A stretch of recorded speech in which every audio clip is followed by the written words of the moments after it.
Good morning friends.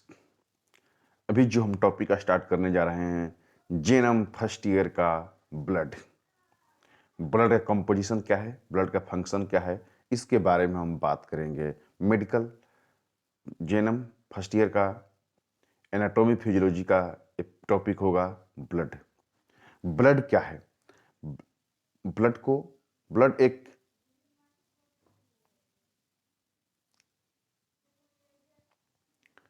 Blood एक connective tissue है जिसको हम लोग संयोजी ऊतक भी कहते हैं। ब्लड क्या है? ब्लड एक कनेक्टिव टिश्यू है जिसको हम लोग संयोजी ऊतक बोलते हैं। एक तरल रूप में पाया जाता है और ये पूरे सर्कुलेटरी सिस्टम में इसका सर्कुलेशन होता है। इसको हम लोग सर्कुलेटरी टिश्यू भी कह सकते हैं, लेकिन रियली में होता है कनेक्टिव टिश्यू जिसको हम लोग संयोजी ऊतक कहते हैं, जो कि हमारे पूरे शरीर में सर्कुलेट होता है। इसका जो वजन होता है, जो ब्लड हमारे शरीर में होता है, टोटल शरीर के वजन का 7% होता है। जितना भी हमारे शरीर का वजन है उसका 7% हमारे शरीर में ब्लड होता है। इसका जो ब्लड का जो पीएच होता है 7.4 होता है, मतलब कि जो ब्लड होता है थोड़ा क्षारीय होता है। हमारे शरीर में जो ब्लड होता है वो 5 से 5 लीटर के लपेट में होता है, और महिलाओं में 4.5 लीटर होता है। मतलब कि पुरुष और महिलाओं में आधा लीटर का क्या होता है, अंतर होता है। जिसमें हम लोग ब्लड का अध्ययन करते हैं, उस साइंस को हम लोग हिमेटोलॉजी कहते हैं। उसको हम लोग क्या बोलते हैं, हिमेटोलॉजी। ब्लड में आरबीसी में 2 पार्ट पाया जाता है, एक प्लाज्मा और सीरम पाया जाता है। आरबीसी जो बनता है इसमें 2 पार्ट होता है, इसमें एक प्लाज्मा होता है और एक सीरम होता है। प्लाज्मा जो जो क्या होता है वो पीले रंग का होता है। ये 60% प्लाज्मा होता है। हमारे पूरे ब्लड में कितना परसेंट प्लाज्मा होता है? 60% प्लाज्मा होता है। और प्लाज्मा का कंपोजिशन क्या होता है? इसमें 90% जल होता है, 7% प्रोटीन होता है, 0.9% लवण होता है, 0.1% ग्लूकोज होता है। यानी सबको मिलाकर क्या बनता है? प्लाज्मा बनता है। जो प्लाज्मा जो होता है पूरे ब्लड का 60% होता है। उसके बाद जो 40% होता है वो सीरम होता है। सीरम में भी क्या होता है? फाइब्रोनोजिन प्रोटीन होता है, जो कि जो कि आपको ब्लड को क्लॉट करने में हेल्प करता है। यदि फाइब्रोनोजिन को सीरम को निकाल दीजिएगा तो केवल क्या बचेगा? प्लाज्मा बचेगा। प्लाज्मा का कार्य क्या है? प्लाज्मा जो होता है हमारे शरीर में protein, iron, vitamin B6, B12, folic acid तथा आरबीसी के निर्माण में सहायक होते हैं। प्लाज्मा जो होते हैं हमारे शरीर में protein, iron, vitamin B6, B12 तथा फोलिक एसिड और आरबीसी के निर्माण में क्या होते हैं? ये सहायक होते हैं। जो आरबीसी का लाइफ होता है, साइकिल होता है 120 दिन के बाद जो आरबीसी का होता है अपने आप क्या होता है? डैमेज कर जाते हैं, टूट जाते हैं। आरबीसी का जो निर्माण होता है कहाँ पर होता है? अस्थि माजा में होता है। अस्थि माजा, बोन मैरो जिसको हम लोग बोलते हैं, उसके अंदर क्या होता है? इसका निर्माण होता है।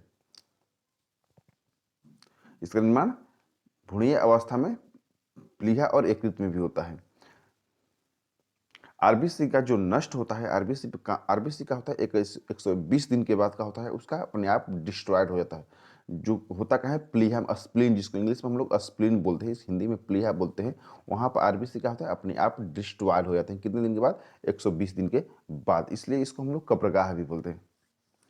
आरबीसी में क्या होता है? लौह की मात्रा ज़्यादा पाया जाता है, जिसमें हम लोग हीमोग्लोबिन कहते हैं। आरबीसी में क्या होता है? हीमोग्लोबिन होता है, जिसको हमने लौह की मात्रा ज़्यादा पाया जाता है, जिसके चलते आरबीसी का जो रंग होता है लाल होता है। आरबीसी का रंग लाल किसके चलते होता है? वो हीमोग्लोबिन के चलते होता है। आरबीसी का कार्य का, हीमोग्लोबिन का कार्य का, हीमोग्लोबिन क्या करता है? ऑक्सीजन को ट्रांसपोर्ट करता है और कार्बन डाइऑक्साइड को बाहर करता है। हीमोग्लोबिन के कारण ही हम सांस ले पाते हैं। एक चीज को आप लोग फैक्चुअली ध्यान से समझ लीजिए, तो हीमोग्लोबिन जो होता है वहीं ऑक्सीजन से जुड़कर ऑक्सी हीमोग्लोबिन बनाता है, जो कि हमारे पूरे शरीर में सर्कुलेट करता है। यदि आपके शरीर में हीमोग्लोबिन की मात्रा कम हो जाएगा तो आपको ऑक्सीजन की सप्लाई प्रॉपर तौर पर नहीं मिलेगा। आप देखते होंगे कि बहुत से महिलाएं जो होती हैं उसमें सांस फूलने की शिकायत चली जाती है, हाँफने लगती हैं। उसके पीछे सबसे मेन कारण, मेन लॉजिक यही होता है कि हमारे शरीर में यदि ब्लड कम हो जाता है, ब्लड कम होगा तो हीमोग्लोबिन कम होगा। जब हीमोग्लोबिन कम होगा तो ऑक्सीजन की सप्लाई अपने आप डाउन हो जाएगी, क्योंकि ऑक्सीजन अपने आप हमारे शरीर में नहीं जा सकता है। ऑक्सीजन जब भी जाएगा तो हीमोग्लोबिन के साथ ही अटैच होकर जाएगा ऑक्सी हीमोग्लोबिन के रूप में। जब आपके शरीर में हीमोग्लोबिन रहेगा ही नहीं तो ऑक्सी हीमोग्लोबिन का निर्माण नहीं होगा। जब ऑक्सी हीमोग्लोबिन बनेगा नहीं तो आपको ऑक्सीजन की सप्लाई शरीर में मिलेगा नहीं, जिसके चलते लोगों को सांस फूलने की शिकायत आ जाती है। आरबीसी का कार्य क्या है? आरबीसी का मुख्य कार्य होता है हमारे शरीर की कोशिकाओं में ऑक्सीजन को पहुंचाना और कार्बन डाइऑक्साइड को क्या करना है, वापस लाना है। आरबीसी को हम लोग जिसे कैसे काउंटिंग करते हैं, हीमोसाइटोमीटर के द्वारा आरबीसी को काउंट किया जाता है कि हमारे शरीर में कितने आरबीसी है।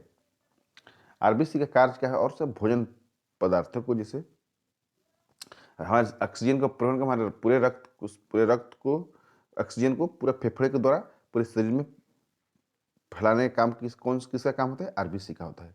कार्बन डाइऑक्साइड, जो कार्बन डाइऑक्साइड हम लोग छोड़ते हैं उसको बाहर लाता है। कौन लाता है? कौन लाता है आपको?